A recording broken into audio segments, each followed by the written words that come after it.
Saturday Night Live, episode 22, with host Elliot Gould, originally aired on May 29th, 1976. Hello, everyone. Welcome to SNHell. My name is Keith. With me, as always, is Matt. Hello, Matt. Hello. Happy to be here. And tonight, we've got joining us for his third trip to the SNHell is Chili. Hello, Chili. Hey, how's it going?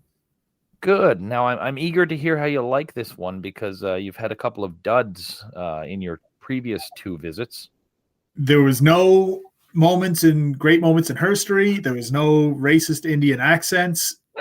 You know what? It's so far so good. All right, sweet. So, Matt, you really enjoyed our last Elliot Gould appearance, which was episode 9 back in January of 76. Were you excited to see Elliot again this time? I was looking forward to it. Very nice. And I certainly hope he doesn't disappoint. Let's jump right into the show. We have Elliot Gould.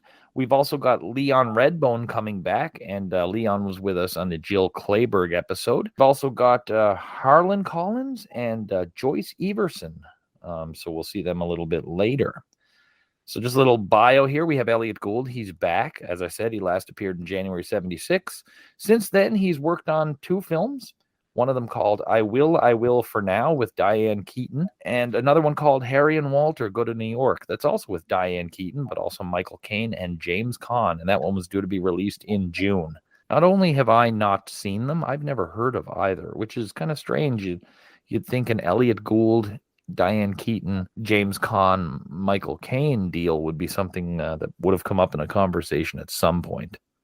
Yeah, no, you would think so, but nothing. I guess, everybody, no matter how big a star you are at the time, there's always some movies that slip through the cracks, right? Yeah, absolutely, for sure. Yeah. Even look at the stars of today. If you look at some of their IMDb's and catch some posters, you're like, holy shit.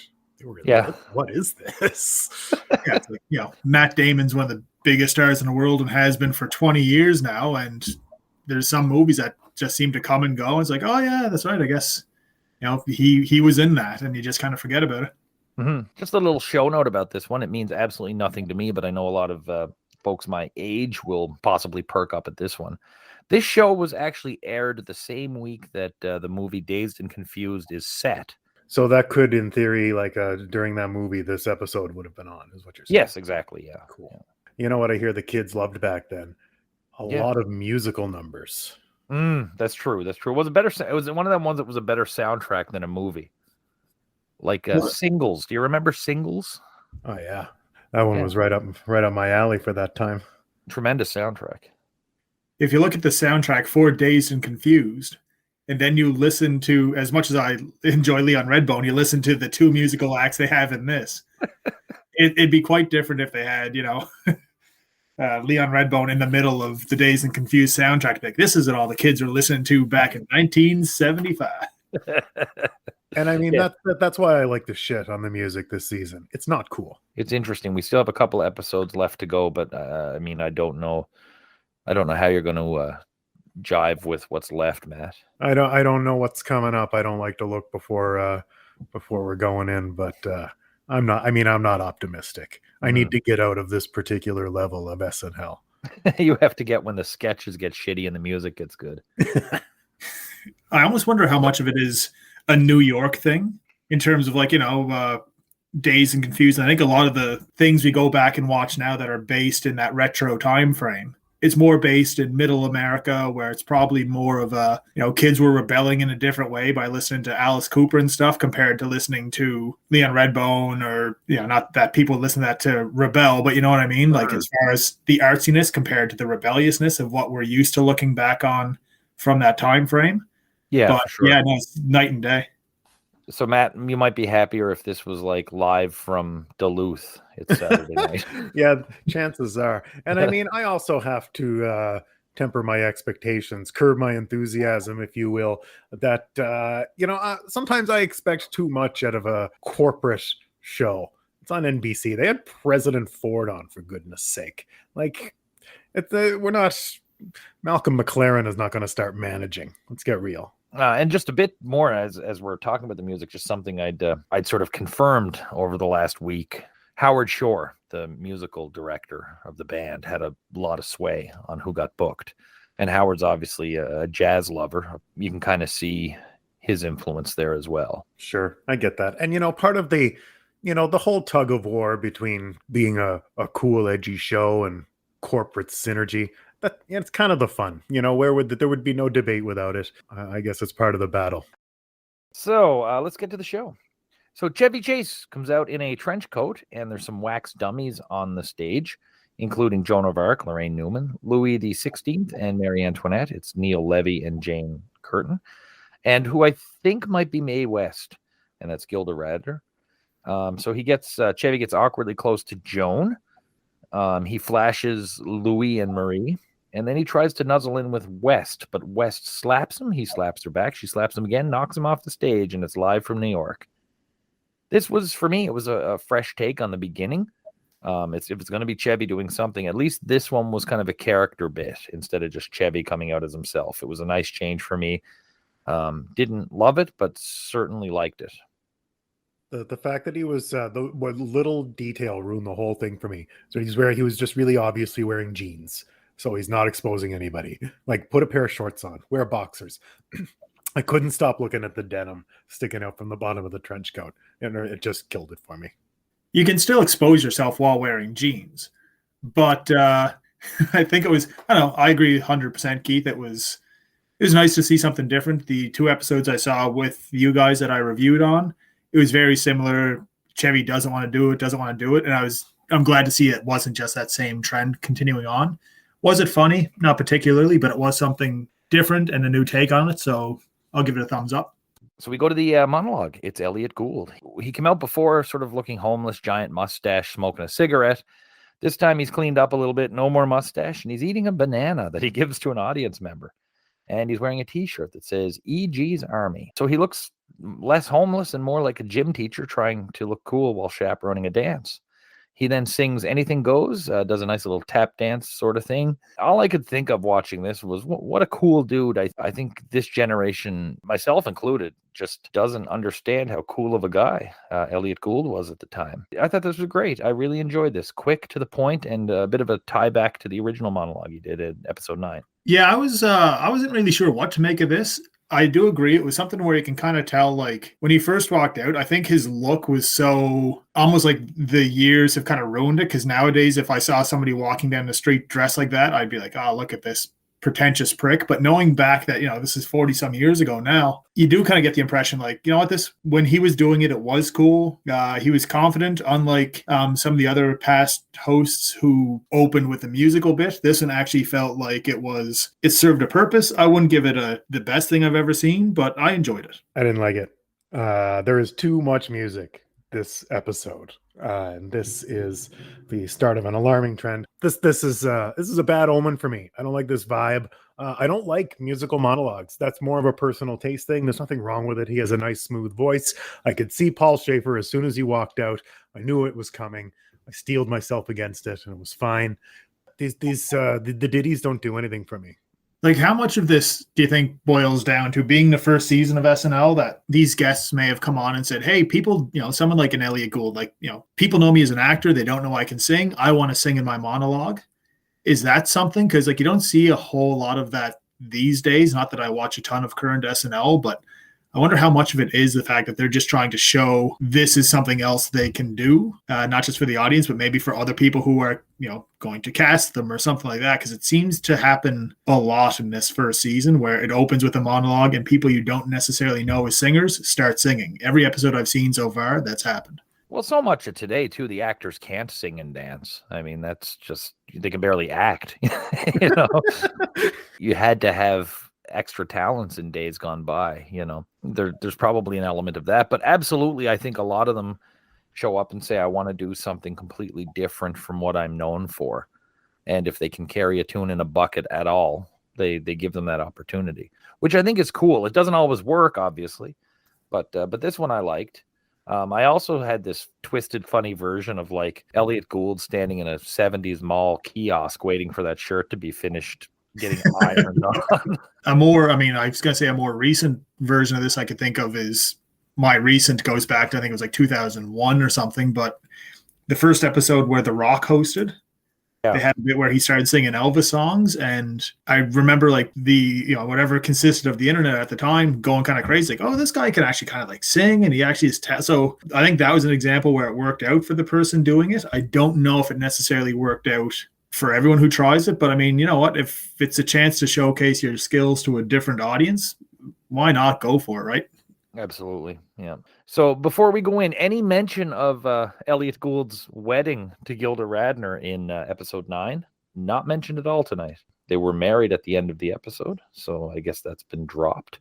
That I thought he looked terrible. I thought his outfit was atrocious, and it looked like he had gained some weight, and I didn't think it looked really good on him. I thought he was unsightly. He didn't look like the sex symbol that I sometimes heard of like Elliot Gould referred to as at the time. He looked more of like a guy who would be doing like Seth Rogen type roles as opposed to the more poster boy leading man type stuff. A little pudgy. He could have been David Berkowitz if we've got Chevy playing Ted Bundy. Yeah. So then we go to a commercial that was re-aired. I don't believe you definitely weren't with us for the episode, Chili. It was the Academy of Better Careers, where you could train to be a telephone operator, which is an operator that stands by during a like an old KTEL type mail order / phone order thing. So yeah, this was a fun commercial from episode 1. Hadn't seen it in a while. So what were your impressions on this commercial, Chili? I know Matt and I have seen it. Matt, I don't know if you've softened on it at all. I didn't find it funny at all. Like, I almost wondered if it was one of those paid advertisements they had in the first season. I didn't feel like the audience found it funny either. I'm not sure how it would have worked if it was the live audience watching that review, the replay. It didn't seem like the audience found it that funny either. So for me, it was a bit of a bust. I don't remember what my comments were when I first saw it, of course, but at this juncture, it sure didn't do a heck of a lot for me. Yeah, I think it got a kind of a universal meh from you and I and D at the time. Our first sketch of the night. Dan Aykroyd plays a high-end New Orleans gambler named Mr. Russo, and Garrett is his friend and manservant, Johnny Sackpants. And they're being visited by Chevy as Ramon Diagro and Elliot Gould as Mo Greenstein, his interpreter. Chevy is a European poker player, allegedly. So they're meant to play poker. And Dan does this Southern gentleman stuff, welcoming Chevy from the fine nation of Europe. Chevy pretends not to know how to play American rules, and he looks at cards and he cheats and stuff like that. And Dan lets him get away with it. Basically, Dan is willing to lose the match in order to maintain his Southern hospitality. On the way out, Chevy steals candlesticks. So this sketch is basically Chevy speaking gibberish. Dan Aykroyd is effective, but I actually kind of found him a little annoying. Gould and Garrett were pretty good in this, but there wasn't enough Gould and Garrett. Points for the Mo Greenstein. Shout out to the Godfather. I didn't particularly like. It had potential, but Chevy's gibberish was just not good. Like, some people are really good at doing a fake language. I think he was basing the name probably supposed to be like Spanish or something like that, and it was just gobbledygook, not a good fake language. There were certain bits of it that were funny. Like, I did laugh at the fine nation of Europe. The audience didn't. I don't know if that was something that they didn't quite catch on to. Garrett's line about, he's busting your chops, that got a good laugh. The host, Elliot Gould, had nothing really to do here. Aykroyd's bit, constantly mentioning honor, kind of got a little bit old, even though it was necessary. I don't know. There were things of this that were good, but overall, a bit of a long bust. You guys, we're at oddsies this episode. I thought this was hilarious. I wasn't really warmed up to it right away when they first came in, and I thought the nation of Europe was kind of funny, and then I kind of thought it made sense that his accent was gibberish because they just said he was from Europe. But I agree that Chevy's probably lazy and he didn't give a shit. Whatever. That's just speculation on my part. But Dan really got me when he kept going on, and no matter how much shitty stuff was happening to him, he just, and his affectations became just more and more dramatic for his honor. Well, I certainly can't lose my gallantry and my honor. And there was so Klingon of him. It was, I just loved how he escalated it. I thought it was really good acting from him, and I laughed a lot. Oddsies. I do kind of agree in a way, Matt. I think this is a sketch that probably needed 1 or 2 more weeks in the writer's room to iron out some of the things, but there was definitely good stuff in it. just could have been a few wrinkles ironed out, I guess. Chevy was good in it too. When I first started, Dan really took over the end, but when Chevy was at first, he just leaned over and looked at his cards. He's like, "Oh, you don't play Dealer's Peak?" It's like, "No, of course, Dealer's Peak. I've never heard of that." I thought it was great. I find I'm getting more and more picky over the first sketch of the night. To me, that's the one that they said, okay, this is the best we've got. So I don't know if I definitely think I graded on a higher curve. It's like the Gary Weiss film I'm rather picky on because so many of them were so great. It's weird, but this one didn't do it for me. I don't know why. For me, it's probably not a good sign in an SNL sketch when at the end, my biggest takeaway is I really liked the costumes. Costumes look great. I kind of wish I had Chevy's suit. Yeah, costumes and set do get points on this one for sure. So then we have a Chiron, and it says, "Why are we to judge this person?" No, I liked it. I found that funny. Our next bit is a ad for the National Uvula Association, and this is a complete rewriting of the National Pancreas Association ad from earlier in the year. It's the exact same jokes with a slightly different setup, and it's Chevy playing a doctor instead of Aykroyd. I don't know why they would redo this. I mean, it's the same jokes, except it's uvula instead of pancreas. Maybe in many ways, this one's like better than the other one, but I can't figure out why they'd redo this. And this one has Gilda playing Babs, Lorraine Newman playing her sister, Sis, and Chevy playing a doctor. And this one ends with Don Pardo answering a "who's there" from a Knock Knock joke. But yeah, this was kind of mind-boggling as they just didn't re-air the pancreas one. Yeah, it was dumb. And it was just somebody thought uvula was funny to say, or maybe wanted to hear Don Pardo say it. I thought it was a waste of time, and it was weird. And I'm not sure what the justification would have been. I mean, I sure didn't enjoy it. Now, I didn't watch the previous one, so I thought this was okay. I did enjoy the Knock Knock joke. Knock Knock, who's there? Babs is uvula. Babs uvula who? I don't know Babs, but I do know this. Mm-hmm. For me, that got a good laugh out loud. I like the delivery of it. Something about this episode, Chevy Chase, he just doesn't seem to be on. Even doing this sketch and things later on, I don't know, it's just a bit of an off night for him, but I overall enjoyed this, but I also didn't see the previous one, so that could explain it. I also wanted, once I saw it was uvula, I really thought that when Chevy came in, I said, okay, this is going to be a deep throat thing, and then never went there. So I think I had some dashed expectations as well. Yeah, I was expecting a lot of creepiness to this that just never came, which is funny because the show gets creepy in other parts and you're not expecting it. And then this year it's like, oh, uvula, back of the throat, here we go. And then it's like, yeah, it's pretty tame. There's nothing to it. Probably not a hell of a lot different from an actual ad if there was a National Uvula Association. I just Googled because you asked, Keith. I can't find anything specific to uvulas in the 1970s that would have made them decide, let's redo that, but with uvulas instead. Funny word, I guess. So our first musical interlude, Leon Redbone. Now, this is technically his first bit as the musical guest instead of the special musical presentation. I credited him as musical guest on our Jill Clayburgh episode. So it's only been a few weeks since he's been here, but he's back. He sings Harvest Moon, written by Nora Bayes and Jack Norworth from 1909. To me, this is Leon's, like, his masterpiece. I love how he looked. I love the song. I love the performance. It was really cool. There was a lighting effect where he almost looked invisible for the bulk of the first verse. And something I heard about Leon Redbone years ago is somebody said, even when he's playing live, you can hear the vinyl scratches, which I totally picked up on this one. I adored this. I absolutely loved it. And this is high for me. This is really great stuff.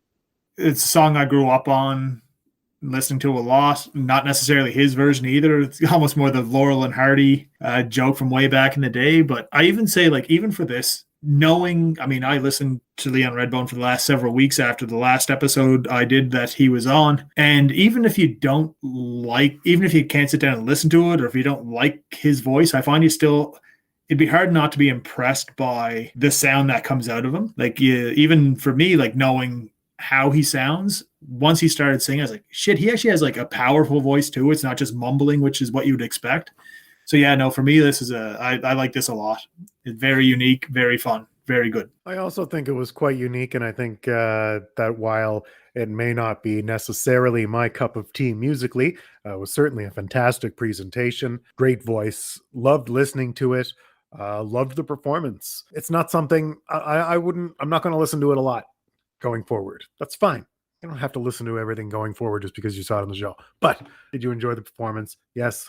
Great in the context of the show. Very good musical guest, and great visuals, which added to a real cool factor. I'm so glad you enjoyed it, Matt. I have like several notes defending this music. It's a musical piece that we can now skip. Our next sketch is one of the ones that are kind of a highlight sketch for a lot of people. It's called The Last Voyage of the Starship Enterprise.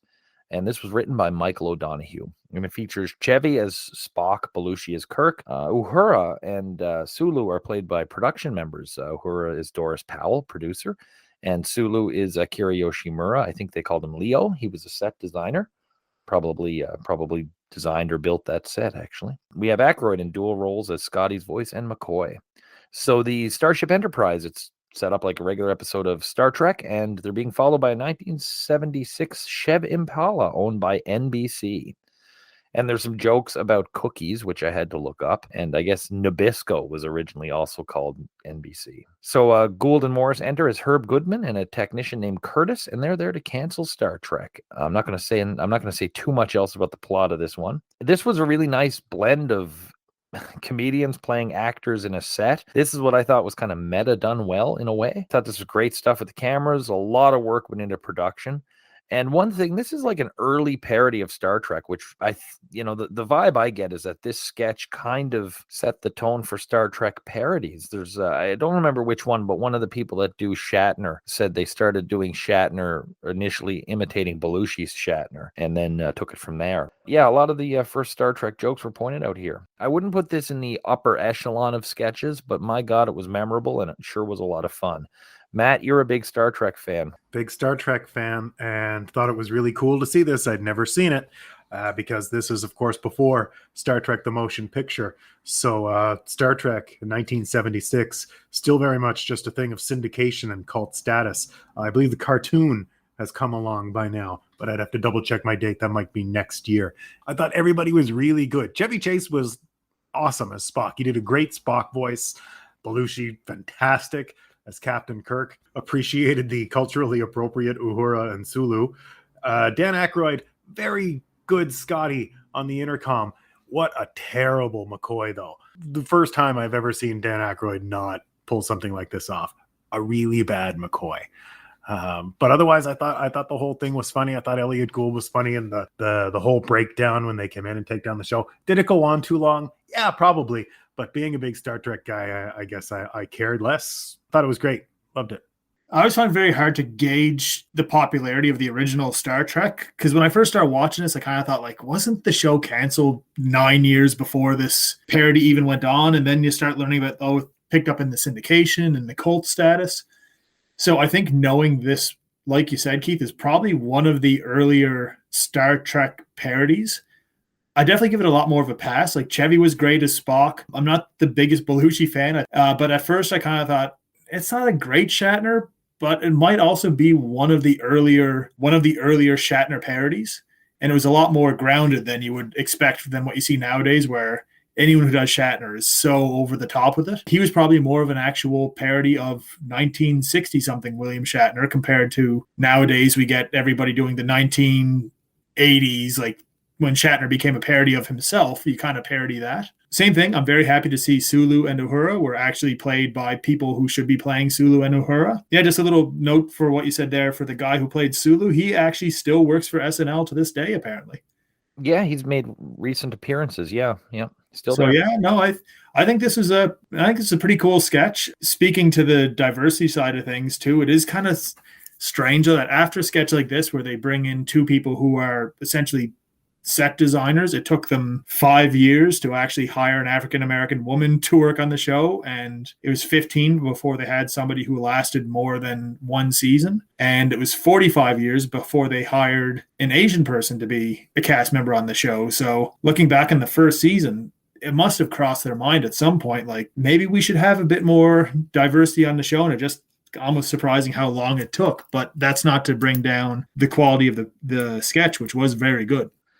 They were part of they weren't just set pieces. You know what I mean? Like Sulu and Uhura had lines. I think there was some thought put there, which made it a lot better than if they had just thrown a yellow shirt on Garrett or something like that, you know? Live crowd loved it. They were whooping it up when their favorite characters came on. Star Trek fever was coming in. Yeah, imagine a world where an impression of Scotty over an intercom gets a huge ovation.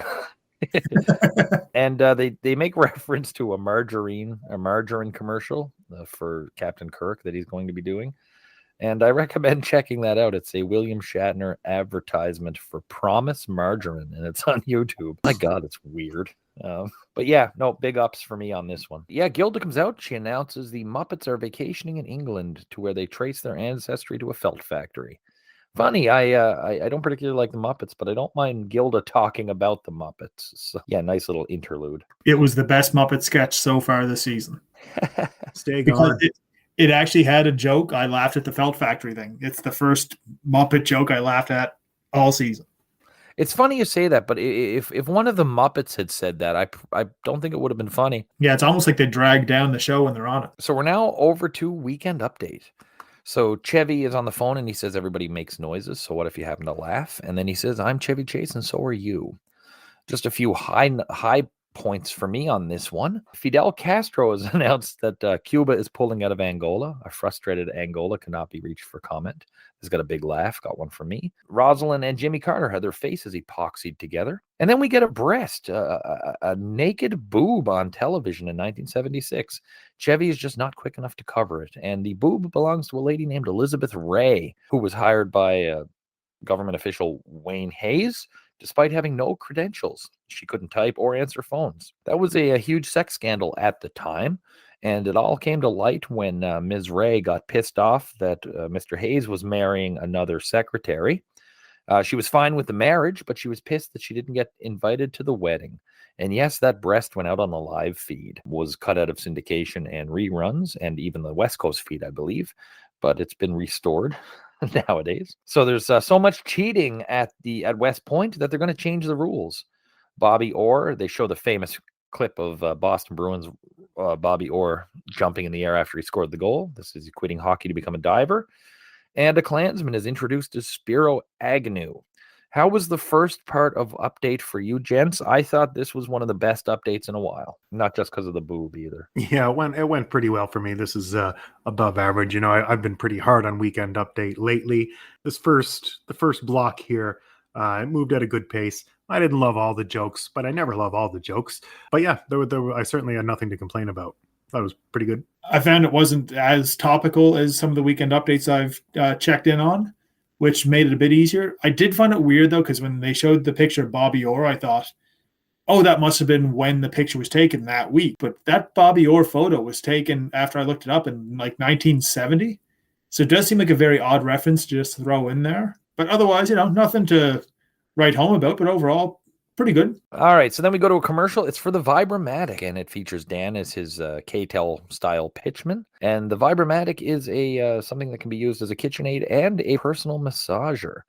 So Elliot Gould makes a sandwich with it, and Lorraine Newman is using it on her face. Aykroyd has a rough time cutting a potato and says, isn't that amazing? Yeah, I think we're supposed to infer here that this is not used to vibrate a woman's face, but this was fine as a mid-weekend update commercial. I liked it. It's really, a little bit of little scandalous, but nothing too bad because it was covered up well. And yeah, Aykroyd having trouble cutting the potato was definitely a highlight. I thought it was pretty funny. My favorite part, or the part I was like, oh my, was when Lorraine was licking her lips while using the device. It's funny, like the thought that, okay, you know, they write this and they disguise it slightly to get past the censors, but instantly the audience is hip to the scene and knows what they're talking about. It makes me think that the censors weren't as necessarily as buttoned down as they might have thought, or they were just the most gullible people in the world. Or they were so buttoned down they didn't understand the joke of it. The whole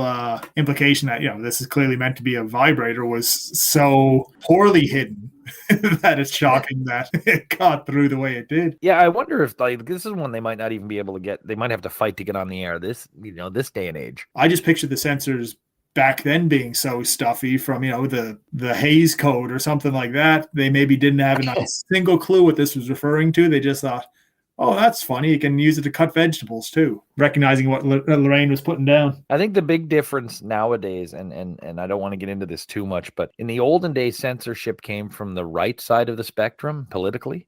Nowadays, it's coming from both sides, so it's probably harder to get a lot of stuff on, I would think. So we go back to Weekend Update, and Muhammad Ali knocked out a 6-year-old girl in Ohio, and there's a picture of Ali with a little girl. And Montreal is prepping for the Olympics. Chevy does another one of Matt's favorite voiceovers. This time he's as Jacqueline Carlin, which is the name of his wife. They got married in February, and she's been on the show a few times. And it's old video of people doing like calisthenics in a gym. They're running up to a bench, the medicine ball thing. And they're doing a duck pin pull. Chili, do you remember playing that game when we were young at Cubs? My note for this is how I used to love dance around the duck pins. Yeah. And not to brag, but I think I might be undefeated at it. I will challenge any grown man to a competition of dance around the duck pins anytime, any place. I'm definitely not undefeated, but I have a great record at it as well. So we'll have to play pins one of these days. If you ever get a Patreon account, that'll be the first thing. If you anyone who wants to pay extra money can watch the three of us do dance around the duck pins. The duck pins. It'd be a great thing to get all the guest hosts together and play. I actually thought that was invented by our Cub leader. Have you ever played pins, Matt? That game they were doing? No, I don't think so. Oh gosh, so much fun. It's as injury laden as a Red Rover. Oh yeah, you'd bruise a shin. Our next bit is Jane Curtin as Audrey Pert Dickman, and that's a name of one of the associate producers of the show, or assistant to the producers. She's in favor of using patriotism for commercial purposes, and this is just another one of them stupid things where Chevy's sitting there making faces behind her back. I don't like these, never liked these. They're not a hit on this podcast at all. Jane was good, but that was dumb. And then we go to, for those of us who are Emily Latella fans, Emily Latella will repeat the story, and Emily repeats it all wrong. She again calls Chevy cheddar, and when Chevy says goodnight and have a pleasant tomorrow, she says, well, good morning, how are you? This is a quick use of Emily. They've painted themselves in a corner with Emily, and this was a quick use, and it was actually a nice change, and it was kind of funny. So how did the second half go for you fellas? The second half wiped its ass with the first half. It was so bad. They front loaded the whole thing. When Chevy does the voice, it's so stupid. I wish they'd stop doing it. The fucking gag with it. I was so excited when I saw Jane come up and think, oh, good, she's going to get to do something on Weekend Update. Maybe she can be like a fun correspondent or something. No, it's just fucking Chevy mugging around. I hated the second half. It's all that's wrong with Weekend Update. Stupid. Yeah, I agree 100%. I thought the second half sucked. I guess a bit of a chuckle about the duck pins or the pins thing, but we've already gone over that. Otherwise, it was same thing as what Matt said. I don't know if it's just the episodes I'm watching with you guys, but Jane Curtin has had so little to do. To see her show up is like, oh, great, she's going to do something. She's going to get a chance to do something, and then it just ended up being almost as if the writers, like Chevy was representing the writers for the episodes I've seen that she's been in, where it's like, we'll kind of give you something to do, but we'll also be kind of like mocking it and upstaging at the same time. It kind of goes towards what I said earlier too, where there's just something about, I've been pretty big on Chevy the last few episodes I've watched. This one, he just annoyed the fuck out of me all episode, and this did not help. So yeah, no, big thumbs down in the second half, and it really dragged down the whole segment for me. Jane's really come into her own, and it's not unappreciated, I don't think, by the audience, but underappreciated by the friggin' writers or the other actors or something. She's doing great, and she's not getting her due, I don't think. Was she known to be like difficult to work with or something? No, quite the opposite. She was known to be quite professional. She didn't play the social game. It was a job. She went home at the end of the day to her husband and her dog. That's a big thing, though. You don't play that social game. You don't rub those elbows. Then maybe somebody, all of a sudden, not as many people are writing shit for you. Very much what happened to Garrett as well, in many ways. Garrett had some other issues. But with Jane, it was very much, she showed up for work. She didn't go. I don't think she went on Writer's Day. Everybody seemed to like her and respect her. There's no dirt on Jane Curtin other than maybe what was seen as mildly aloof. And maybe the lecherous comments I've made via the podcast. Well, Lily Tomlin said that she always had it together, and there's something to be said for that. I mean, we do, you do sort of look back and say it would have been good to be there to be partying, and 4:00 in the morning writer sessions fueled by, whatever you could buy on the street, and, just the general dropping of trow constantly. But there's something to be said for someone who shows up, in 1976 in an artistic field, shows up, does their job, goes home, and has Ovaltine with her husband and watches Dallas, or no, Dallas wasn't on, I don't think, watches whatever and goes to sleep and is up at 8:00 the next morning. I wonder too if it has something to do with the 2 episodes that I've gone on with you guys have both been hosted by, attractive at the time blonde women too, and that was sort of the role that I think she was probably hired on to capitalize on, right? Like she would have played those parts. Mm-hmm. Whereas this one, I mean, Elliot Gould obviously is not going to be a competitor for us, so she had a little bit more to do this episode. So our next sketch, we go to Ghana, and it's Garrett Morris playing Mobutu, and he's with his assistant, Thalmus, and I couldn't find who played this person. There are 2 actors credited at the end of the episode. Elliot Gould plays Mr. Hinch is the name I have here, and this is sort of a international dispute that has to be solved by legitimate Ghana ambassador Shirley Temple Black. So Lorraine comes in as Shirley Temple, but it's like 4-year-old Shirley Temple, and she tries to get everybody to sing and dance together. The highlight for me was when the Morse code, the telegraph machine, busted. They all start tap dancing out Morse code. So she brings everything together. About a month later, Shirley Temple would be removed from the post of ambassador to Ghana in real life. But I enjoyed this. It wasn't great, but I don't know. It just showed a little bit of extra talent there. Garrett and Elliot and Lorraine are all good singers and good dancers. The one thing that kind of annoyed me, well, there's two elements about this sketch that kind of bugged me. The first bit was really sloppy. It seemed like lines were getting dropped or camera cues were off or something. And then the tap shoes. I could hear the tap shoes the whole time that Lorraine was on screen, and I found it a little annoying. And I knew there was going to be some tap dancing coming. So whatever on that one, but this is not bad. I thought it was lots of fun. I really dug Lorraine's performance. I thought she was fantastic. Really impressed me. It wasn't, there's too much music this episode, whatever. But I was really impressed by the dancing. I was quite unexpected. Nothing overstayed its welcome. And I thought it didn't light my fire.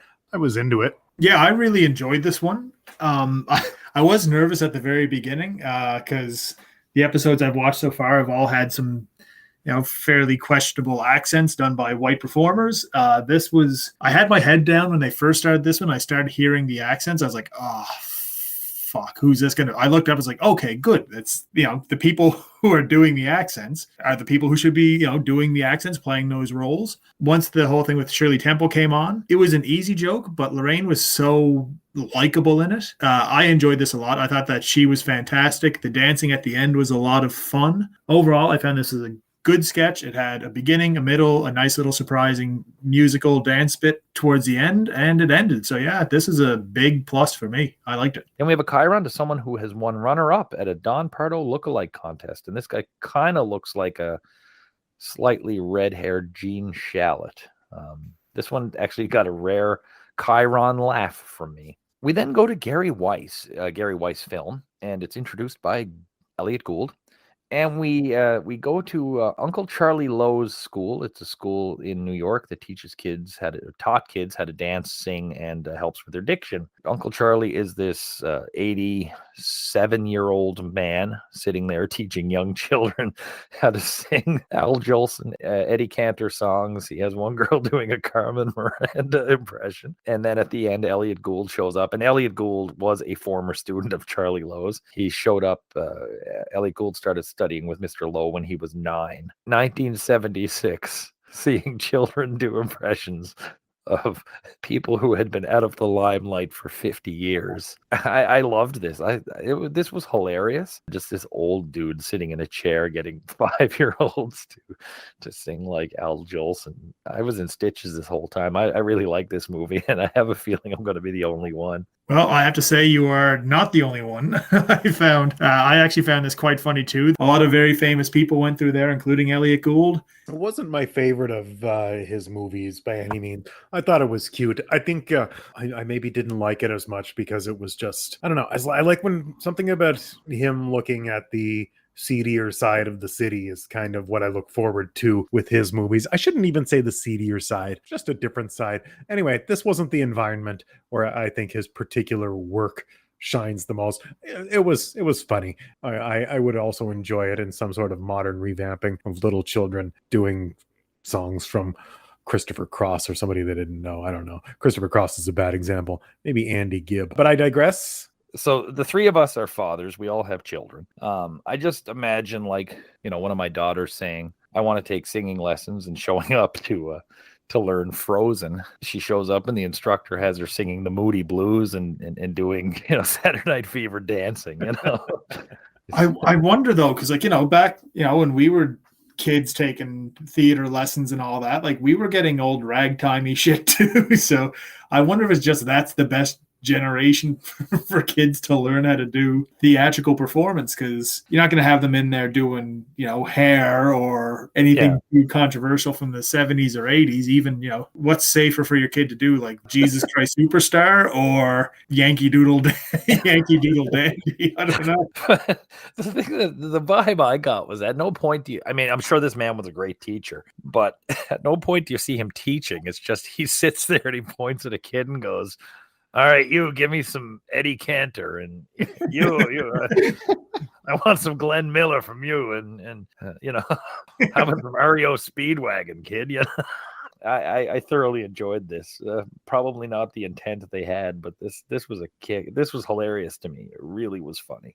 Another good Chiron. Somebody picture comes on. I think it's a woman, and it says, no one knows personally. That really threw me off. I like that one. Yeah, the Chirons were good this week. Yeah, and I don't usually like them. So next up is the Bees present Honeymooners, and we get to see our bees again. I have no reason to think this, but for some reason I think this might have been a Rosie Schuster writing. I don't know who wrote it, but it seems Rosie Schuster-ish. And this one is done in black and white, and it has the old film scratches and such. Big ups for the almost identical replication of the old Honeymooners apartment. Trixie, played by Jane Curtin, comes in and says that Ed came home drunk last night and talked about his old girlfriends. Gilda is Alice, and she's nauseous. And then Belushi comes in as Ralph Cramden. He sits on needles, does an over-exaggerated cell job, but not much more over-exaggerated than Gleason himself would have done. Norton comes in. It's Dan Aykroyd, and he figures out that because Alice is sick, she's expecting a drone. We find out that the drone is not Ralph's, it's Ed's. Like his Shatner, Belushi's impression, it's not great, but you know exactly who he's doing. Aykroyd's Ed Norton is awesome. Great impression, but it's not a particularly hard one to do. This was okay. This was not bad. It was fun. It was funny, but it was maybe 2 classic TV shows in one episode was a bit much. I don't know. It didn't hit me as well as it probably would have on perhaps another episode. I'm inclined to agree with that, and especially because I thought it was fine. I liked Belushi's impression, but the big thing for me is I was not familiar with this show. Star Trek, I know inside out. This, I've never seen a full episode of that show. I've seen, a couple of clips and some parodies. When you do something like that, a portion of the audience gets lost. Were they lost then? Well, probably not nearly as much as me now. I would almost, if you were asking me to rate this sketch with a number, I'd abstain from voting. It sure didn't make me laugh, but I don't know the source material. Yeah, it was a well done parody. I like the line at the beginning when they're talking about Ed's first girlfriend being a fly, and I think they said something, well, flies are normally so reserved, and they said, yeah, well, Ed's fly was open. I got a good shot with that one. Belushi's Gleason was okay, but it's a similar note I had before about, I forget is for his Jack Nicholson impression from a couple episodes ago. I mean, like, these are impressions that even Shatner earlier on, and I said that, you know, obviously the Shatner one is an early Shatner impression. Not a lot of people assume were doing it at the time, but these are three impressions that are maybe not so much Gleason nowadays, but like everyone does Shatner, everyone does Jack Nicholson. You know, a lot of people, especially back in the day, would do Jackie Gleason, and Belushi's kind of hitting 0 for 3 on 3 of the easiest impressions that everybody does. But I don't know, the audience seemed to like it a bit more than I did. Gilda was great as Alice, and Dan Aykroyd's Ed was fantastic.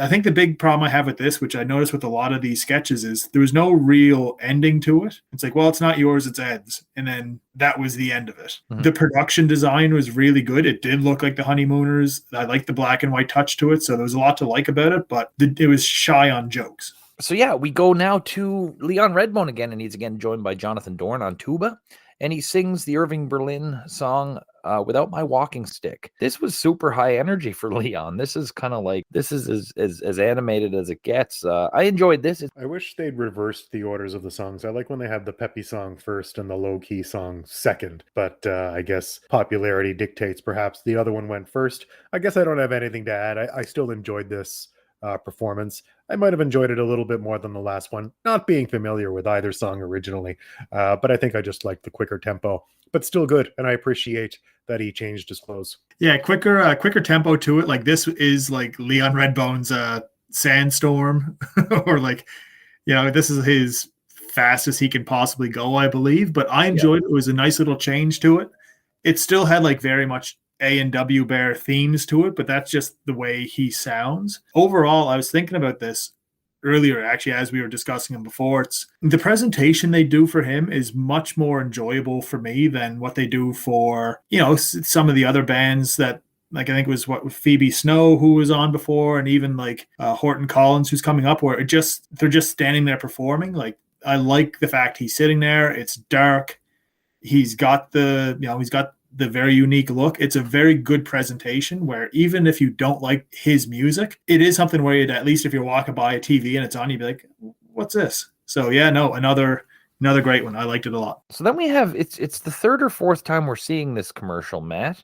I think it's Chili's first.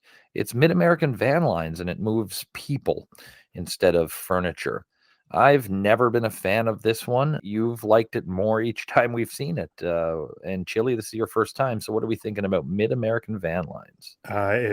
This one, it burned out for me this time. I think I was just frustrated that I was seeing it again and wondering what was with the reruns. I don't like when they do so many reruns. So this time I was just like, it's this again. Yeah, I wasn't a fan. I didn't find it funny. I didn't know that it was a rerun. I wonder how much of it might dictate how much I enjoy it based on how much the audience laughs. And I assume if you're in the audience for SNL in 1975, you probably would have watched the episodes leading up to it. So the live audience may have seen this ad 3 times, and that's why they're not laughing, but I didn't find this funny at all. Our next segment is a musical performance by Harlan Collins and Joyce Everson. So just quick bios on these folks. Harlan Collins is a composer, writer, musician, obviously. And he has a popular daily syndicated column called The Daily Chuckle, which was started by his father, Tom. He's composed and arranged music for a lot of TV and film, and he's written some musicals and operas as well. Joyce Everson was a folk musician from Minnesota. Her sole release that I could find was in 1972. It's called Crazy Love. And she'd recorded with John Baldry in his version of Only Love Can Break Your Heart.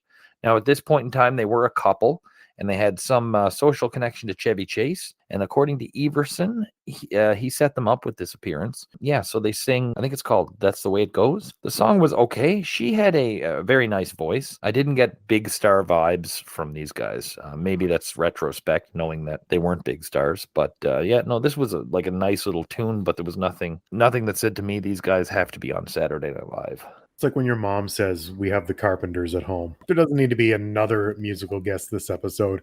This is ill-advised. Chevy has too much pull. Poorly thought out. Shouldn't be this much music on an episode. I don't know why they would have 2 separate musical guests. You know, I understand it's the first season, they're working stuff out, but I think even by now they should realize, let's focus on let's focus on one, especially when you have the actual guests hosts doing musical numbers as well. Yeah, no, there's just something about his face, he reminded, like, you could just tell he really must have gotten into like karate and cocaine in the 80s. He just had one of those faces. And I don't know how else to describe it. Like, I just picture wearing Zubaz, and like he spent like the next 10 years like getting jacked up but doing coke all the time. He loved the 80s. There's no way he didn't.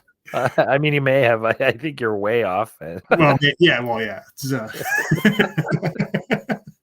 But I don't know. There's just the music. It did nothing. Not my cup of tea. The next segment is the goodbyes, and everyone comes out dressed as cowgirls. And Dan Aykroyd is there, and Garrett Morris is there as well on time. And they sing the old Roy Rogers tune, "Happy Trails," and the audience joins in. Elliot Gould's announced that they're going on a big vacation. It's going to be reruns for the next few weeks. Now, this was technically kind of originally supposed to be the end of the season, and they threw a couple more that we're going to see that occurred over the summer. So, yeah, that was an interesting goodbye. How did that work for you fellas? I liked it. It was something different. I liked the fact that they were all out there, and even when they panned out and even all the guys were dressed as cowgirls with the long skirts, I had a good laugh at it. So compared to some of the other, goodbyes I've seen, it's by far my favorite because it was something to look at, something to chuckle at, and the audience getting involved in the singing as well. It was a fun way to end the show. I didn't like it. I have been hard on the music this whole episode. I will continue here. Enough with the musical gags and numbers. They're dressed up as cowgirls. It doesn't do anything for me. I was glad this ended. This I've had a rough time for this one. So let's jump into the epilogue here. So Elliot Gould will be back in season 2, as will Leon Redbone. As far as Collins and Everson, they don't come back. Collins is still doing, he's doing the Daily Chuckle column. And I could have read this wrong, but it looks like he actually got into the subtitle game, doing post-production subtitles. He did some music for things like This Is Spinal Tap and the Highlander TV show. Everson went on to be a public school teacher in the Ontario public school system. It really seems like these two folks actually had pretty good lives that aren't the typical post-musical guest deal that we've read about thus far. So good for them. So let's rate the music tonight. For me, Leon, you can't go wrong with Leon Redbone. Harvest Moon is one of my favorite versions of one of my favorite songs that he does. Walking Stick is a fun song I wasn't super familiar with. Great to see Jonathan Dorn on tuba again, and really giving the tuba a chance to shine. As far as Collins and Everson, it didn't offend me. It wasn't miserable, but there was nothing special there. I don't think I have to go into too much detail. There was excessive this episode. Leon Redbone's fine. I enjoyed the performances on television. That third extra performance was garbage.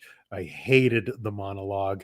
I did not like the goodbye. Too much music on this episode, and certainly not a hell of a lot of music I enjoyed. Yeah, I give Leon Redbone like an A+.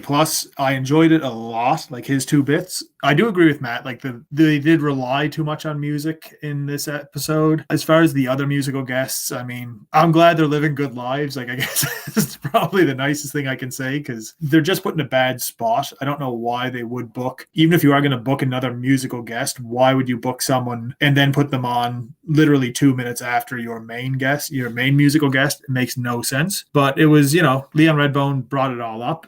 I would say we're getting into Christmas season now at the time we're recording this.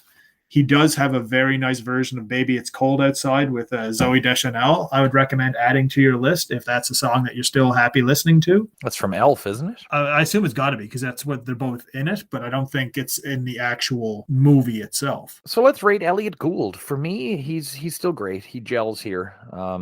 He may have been a little bit more buttoned down on this one than he was the last time.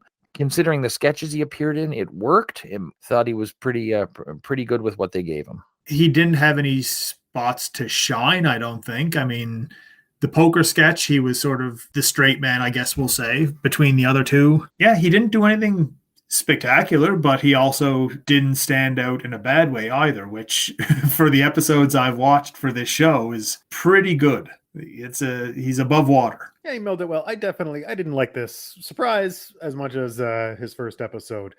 This one was much more of a chore for me. I don't think he stood out as a star the way he did in the first episode, which you kind of already referred to with his reservation. And I don't know, he just seemed like a competent cast member this time, which is, something you want out of a host surely sometimes. But I think he was lacking star power this round, despite what I'm sure many enjoyed the monologue. Pretty flat for me. Okay, and Chili or Matt, either one is. What was the worst segment of the night for you guys?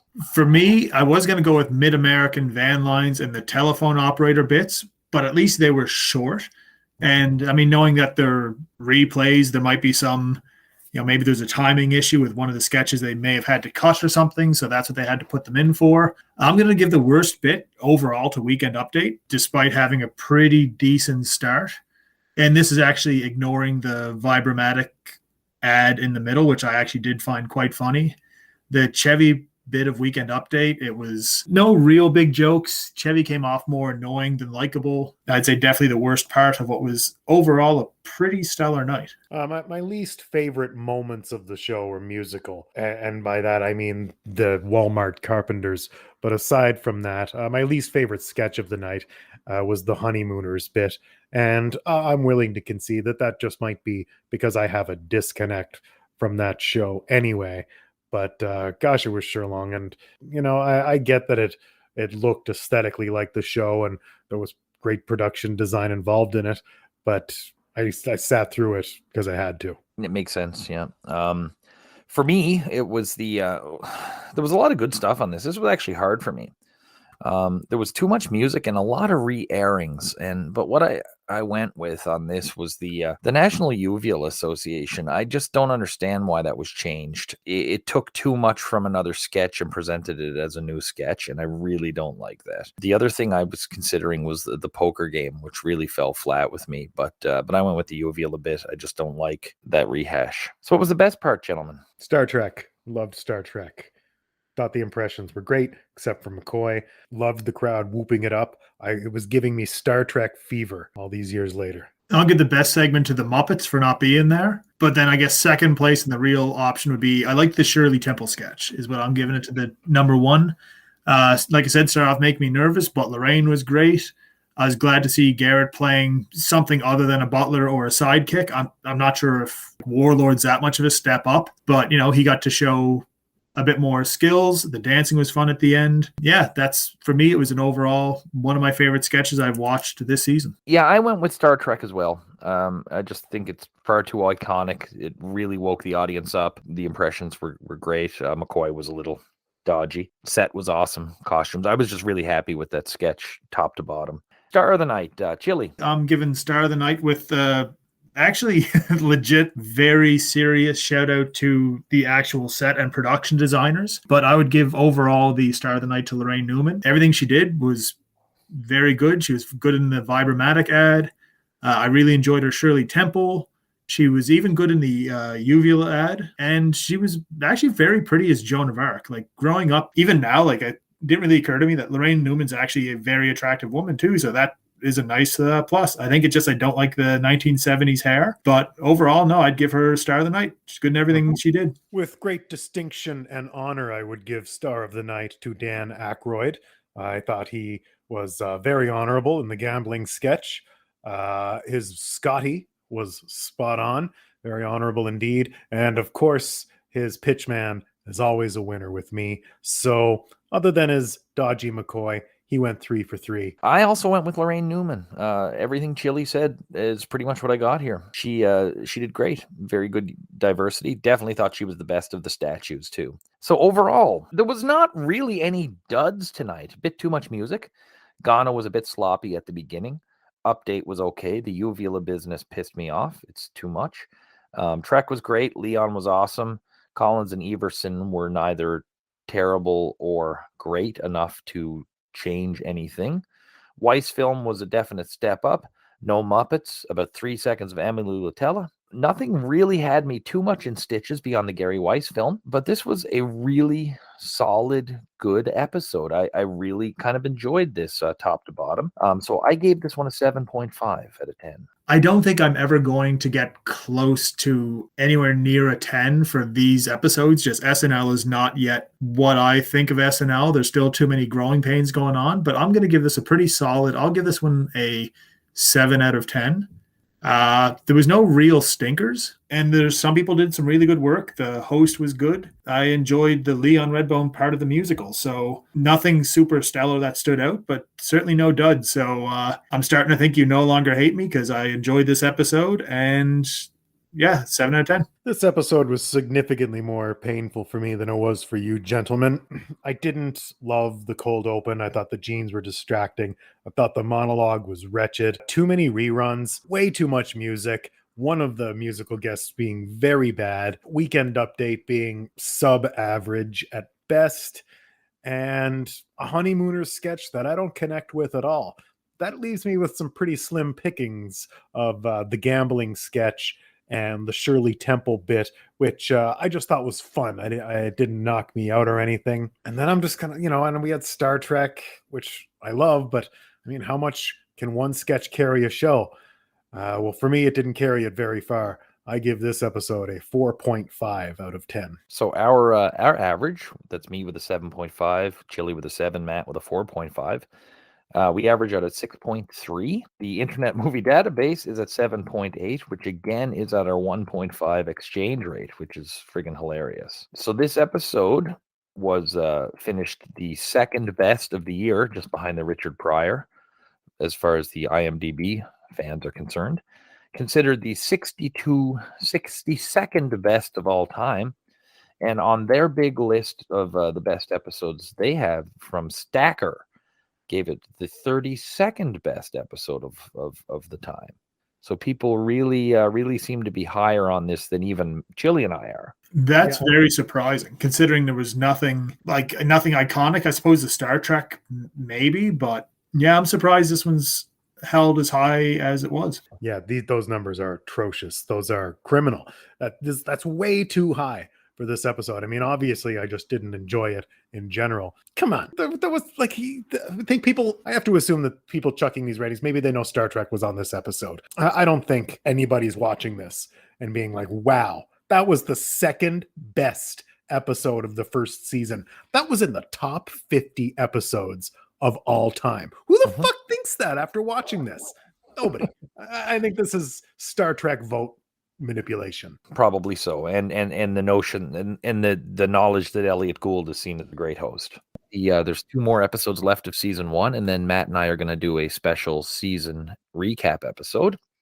Our next episode is a famous/infamous episode with host Louise Lasser and musical guest the Preservation Hall Jazz Band. And this is a memorable episode, to say the least. Matt, how are you feeling about getting into this wacky episode? I am dreading the Preservation Hall Jazz Band. I'm looking very much forward to them. To be honest, I think we're on complete ends of the spectrum there. It's a bunch of old dudes with instruments. I mean, that's my jam. So, Chili, thank you so much for. I enjoyed watching this one much more than the last 2. So. Happy to be back anytime you need me. If you're listening in real time, Matt and I will be back in about a week with our episode 23, Louise Lasser and the Preservation Hall Jazz Band. But until then, we'll be dancing around the duck pins here in SNHell.